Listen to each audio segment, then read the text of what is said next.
Welcome to Donmar TV News Channel.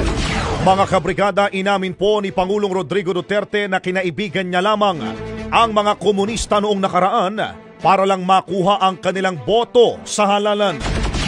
Sinabi ito ng Pangulo sa kanyang talumpati sa joint meeting of the National Task Force at ng Regional Task Force to End Local Communist Armed Conflict in Eastern Visayas sa Tacloban City, Leyte.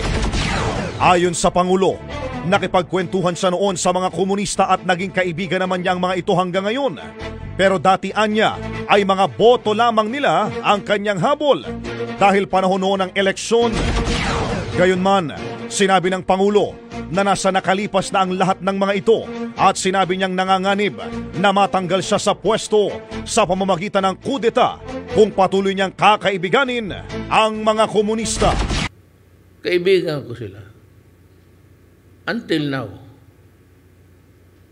Pero noon, boto lang ako. Eleksyon eh. Pagka-eleksyon, paski sino, basta makaboto, makuha ka ng boto, okay na. Noon yun. Pero ngayon kasi ako, mayor to president. At napasa sa akin ang burden of governance. I cannot do otherwise because I will be guilty of treason. At kung ginawa ko yan, if I play patsi with them, iyayariin ako ng mga military. Sigurado yan. Kaya ako talaga nagsabi na ito, totohanan to. Kasi pag naamoy ng military na naglalaro kami dito sa itaas mga elected officials, putang, kinabukasan magkudeta yan. Sa San Luis, Agusan del Sur, itinaas si Davao City Mayor Rodrigo Duterte ang kamay ng 2 miyembro ng New People's Army at may sinabi pa. Mayor,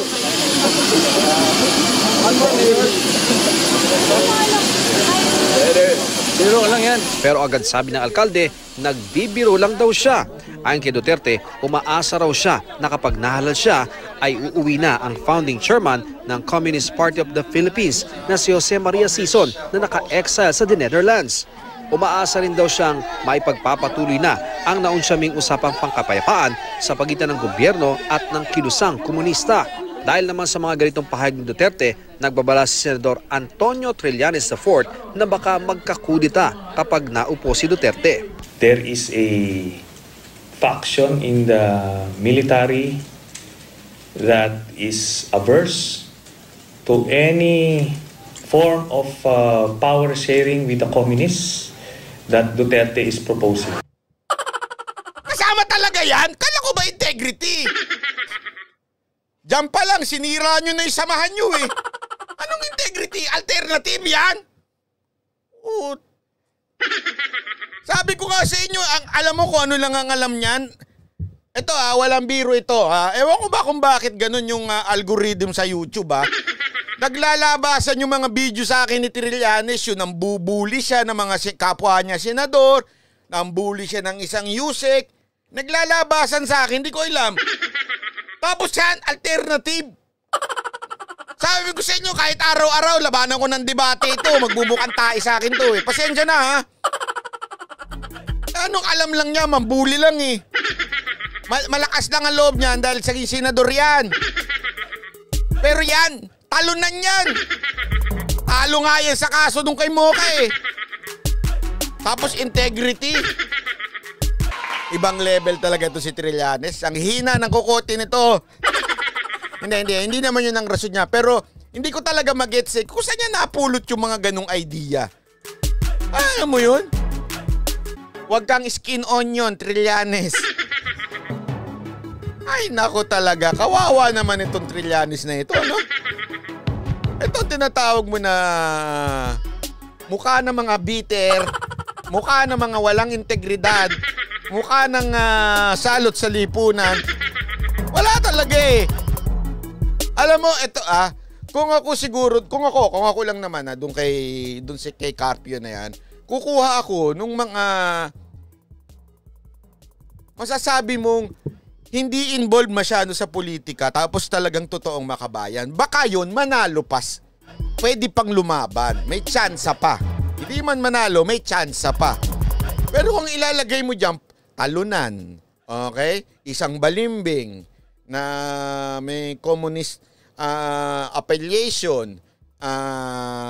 Isang involved sa katiwalian ng kanilang angkan.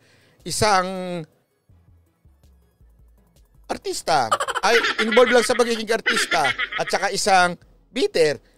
Paano nagkaroon ng integrity yun? Paano naging katapat-tapat naman yun? Okay yan, okay. Boss Bara, may tanong ako, paano ko manalo yung mga yan sa 22 dahil sa maging... Ayan na naman tayo sa Smartmatic. Paulit-ulit na yung Smartmatic na yan eh.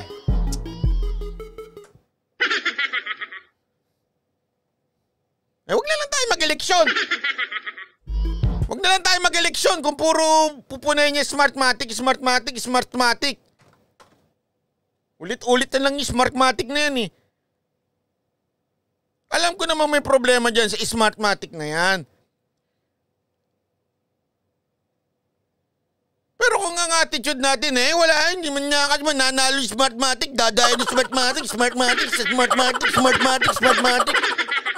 Wala talaga mangyayari sa bayan natin kung yan ang lagi nating dadahilan, Smartmatic.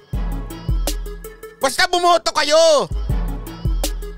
Bumoto kayo, bahala na si Batman. Huwag natin yung Smartmatic. Naintindihan ko kasi yung concern ninyo na dadayain. Kasi yan yung yan yung pasensya na. Ako naniniwala ako dyan sa pinaglalaban ni Glenn Chong. Kaibigan natin yan si Glenn Chong. Pero tapos na yung laban doon. Pag tapos na ang laban, move on na tayo. Ang hirap sa atin minsan hindi pa tayo makamove on Move on na tayo dyan sa Smartmatic. Alam ko, tarantado yung mga yan. Alam ko, gago yung mga yan. Pero kung isasaksak natin sa utak na wala, dadayain mo tayo Smartmatic.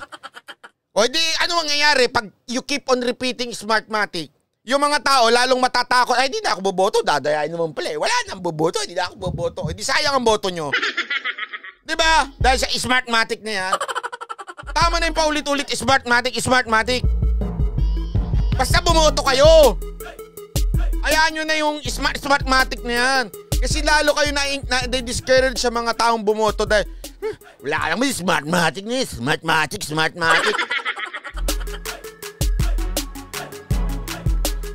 Baka nakakalimutan nyo, 2019 may Smartmatic din.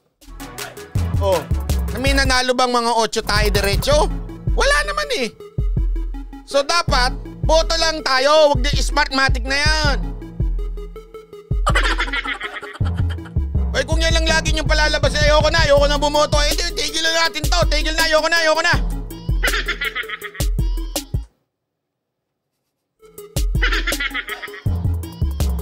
Lagi na lang Smartmatic.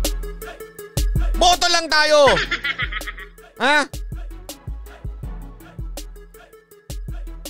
Alam ko kasi yung nagpapakananan yan Okay na ako doon sa ipaglaban natin yung Smartmatic na magkaroon ng hybrid election. I am for hybrid election. I am for that. Okay? In-interview natin si Glenn Chong nung panahon na walang nag-i-interview sa kanya. Tayo nag-interview sa kanya. Pero kung ipagpipilitan natin, na araw-araw, yan ang makikita mong comment, Smartmatic. Alam mo yung mga nagko-comment ng Smartmatic? Baka kasi alam nilang matatalo na sila, kaya sinasabi na kagad nila, pinangunguna ng Smartmatic, matatalo kasi kami Smartmatic, matatalo kasi yung bata namin, Smartmatic. Ba't hindi kaya kayo bumoto na kahit dayain, hindi madadaya dahil sa sobrang laki ng agwat? Iinit ang ulo ko Sabi ko sa inyo, magkwentuhan na lang tayo